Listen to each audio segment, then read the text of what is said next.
So here is the deal. Free speaking isn't really free. Uh, Today, I have gone live to share something pretty groundbreaking.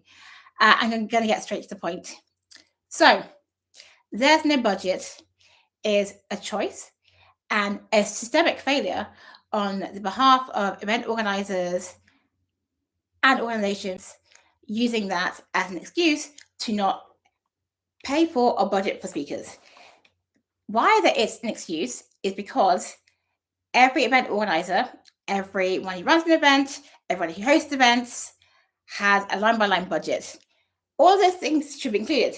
That includes the venue, the food, the speakers. The speakers should be included.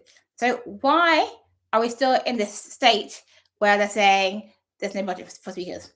And that's because they built a model where they've allowed that and it's been allowed to persist and pervade and become entrenched. So now I'm saying no to that. I'm encouraging you to say no to that because actually there's no budget in the choice because there's no reason why adding a line item that says speakers isn't possible, isn't reasonable, isn't doable, isn't achievable. So it is a choice.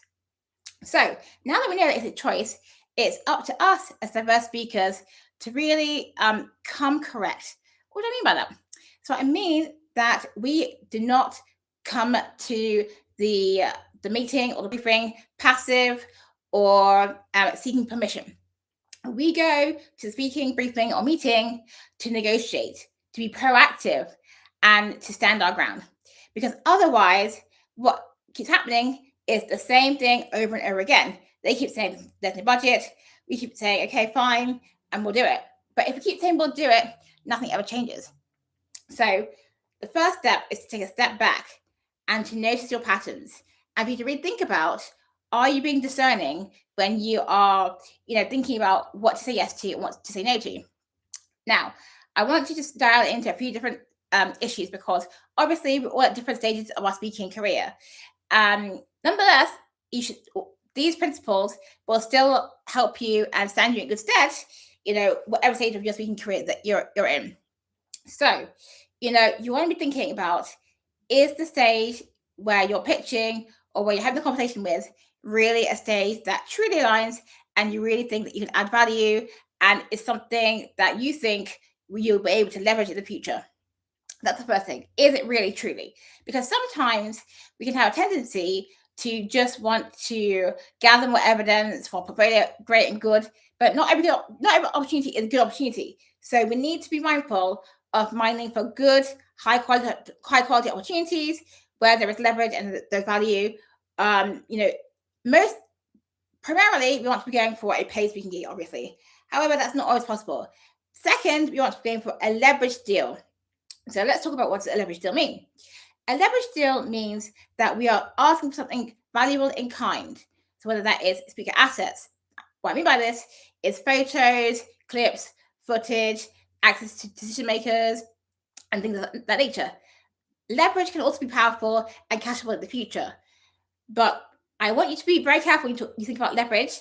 And that is all that I've described is helpful and good and leverageable. But you need to make sure that you don't just agree to that without actually putting it in writing. Everything needs to be put in writing. So you need to make sure, in order for this agreement to be had, that you at least back yourself with having it written down. You don't just verbally say that you'll do it for this. Because time after time, if it's not written, it's not documented, then you don't have a leg to stand on, unfortunately. I'm just going to be plain and brutally honest. You need to have a paper trail. Have an email, have a letter, you need to have that written communication so that you can refer to it, and if you're in the more advanced speaking category, use a contract.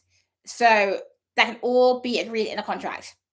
So what I need you to be focused in on is when we're leveraging and doing a deal like that, it needs to be written and you need to be clear about what the exchange and the clear win-win and the value is for you. So it's important that you think about this because obviously if you're working to reduce or close the paid speaker visibility gap, you want to be able to have assets, clips, and footage to be able to share on LinkedIn on a regular and consistent basis. Yes, you absolutely need that. But what you don't need to do is to burn yourself out. It's for you to become, that comfortable and reliable and free speaker who remains on the free speakers list because you're not proactive about asking for the budget or actually going beyond that. So in the post that I shared on LinkedIn today, obviously this is going to be evergreen. So in January 2026, on the 14th of January, I shared a LinkedIn post that was talking about the fact that, there's no budget or there's no budget is a choice and not a statement of fact. Because actually, if you're an event organizer, you do your event budget line by line. And I do not understand why speakers cannot be in that line by line budget. So that is something where we've got to question and ask about that. We need to ask this very important question, which I put in that LinkedIn post, which is, have you ever paid speakers before? Have you ever paid speakers before? Now, when you ask this question, you need to just pause and not rush to fill the gap. You need to listen and to hear what they say, because actually, this is your opportunity to understand, is this opportunity truly aligned for me? Is this opportunity something that resonates with me, that I still feel that it's worth pursuing? Or actually, hearing what they have said, does this make me feel that actually this has been misaligned and not, therefore, now a good opportunity? Because sometimes you will really hear, unfortunately, how they value you as a speaker. Because obviously, if you've had to get to the stage where you've had to ask, have you ever paid speakers? There's not been a transparent process when you've asked, what's the budget? They said their budget, and you've then been like, well, actually, I want to still talk about this further. And so it's really important that we, as diverse speakers, that we are prepared, that we are really focused in on asking clear and proactive questions that allow us to understand if this particular speaking opportunity is the right one for us and whether we should pursue it or should walk away. And because obviously we need to get assets for our portfolio, it is tempting to sometimes not do this due diligence properly. But what I urge you to do is actually to ask the questions, listen, and then decide whether it's the right fit for you. Because obviously, as visible diverse speakers, we want to feed the machine. You want to be able to post relevant content. You want to be able to post clips and footage and have testimonials. And that obviously is predicated on having done particular gigs, whether that is on stage, whether it's in webinars, masterclasses, or whatever the case may be. But the point here that I'm making is diligence and pertinent questions are our best friends, because actually, you teach people how to treat you as a paid speaker. I'm just going to say that again. You teach people how to treat you as a paid speaker. And this is about boundary setting. I need to be very clear that as a paid speaker, boundary setting is the norm. Boundary setting is expected, and that's leadership. I think there's a sense in the diverse speaker community that we somehow have to try to prove our worthiness. We somehow have to try to, to take gigs that aren't ideal, but that isn't the case.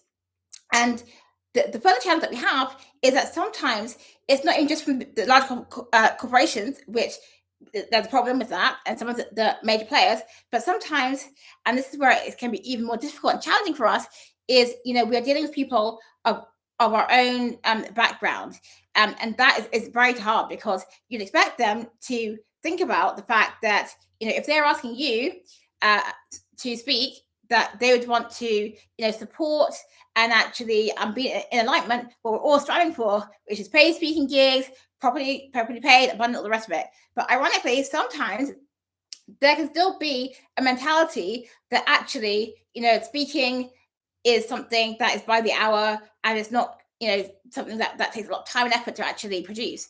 And that's where we get people offering us because they think that's what is a decent offer, but it actually isn't, because they don't really understand the full gambit of what it takes to actually deliver a high quality talk, workshop, keynote, whatever it is you're delivering. And so they may offer you like £100, £200, £300, whatever, like a couple £100, and think that's a good offer. That is not a good offer. that is not a good offer, because even if you're speaking for half an hour, typically it's half an hour to an hour, you still have to research, practice, go back and forth with them to make sure that you can deliver the appropriate content and outcomes. And so that is worth a four-figure sum, typically, because that is what it takes to do a high quality and good job, essentially. And so we have to push back as diverse speakers and say no to those kinds of fees. Even if you're still, new in the speaking game, because you're not new in terms of your experience or your background. That you have the goods, you have the expertise. But what you may not be as experienced in is delivering the stuff. But that doesn't mean you should accept poor deals or low quality deals. It's upon you to have the confidence to actually set a fee that is commensurate with your experience and the knowledge and the transformation that you're going to bring. So I urge all to think about that. And I know this is a very silly topic, but if we aren't pushing back, if we are not helping to change the system, then it's going to remain the same. We have to lead ourselves. We have to actually see ourselves and be confident and strident to know that better quality opportunities will arise. And this is the thing. I think there's a feeling or a thought that if I say no, I won't be asked again. And yeah, that might be the case though. But sometimes it's good to part ways. You need to part ways with the wrong rooms. I'm going to go back to the Hamilton analogy. Be in the room where it happens, but be in the right room where it happens. Be in the right room where it happens, because a lot of the rooms aren't the right room. So it's upon us to be like, you know what, this room isn't the right room. If you keep saying there's no budget and there's no actual real desire to do a proper leverage gig where there is true alignment in the value that everyone is getting. So what I wanted to end this show by saying is, if you're working with a high quality and good quality outfit, they will pay appropriately, but also they will understand that you're part of the team. And as part of the team, you're seen as something worth investing in. And you, by the same token, are going to be invested in actually marketing and promoting and helping the event to succeed. But, you have to lead, ask about the budget, ask about the fees, ask about what's required for the delivery, and then decide if it's a good deal. When it's a good deal, they'll be talking about, yes, what they want you to deliver, their outcomes, expectations, all the rest of that stuff.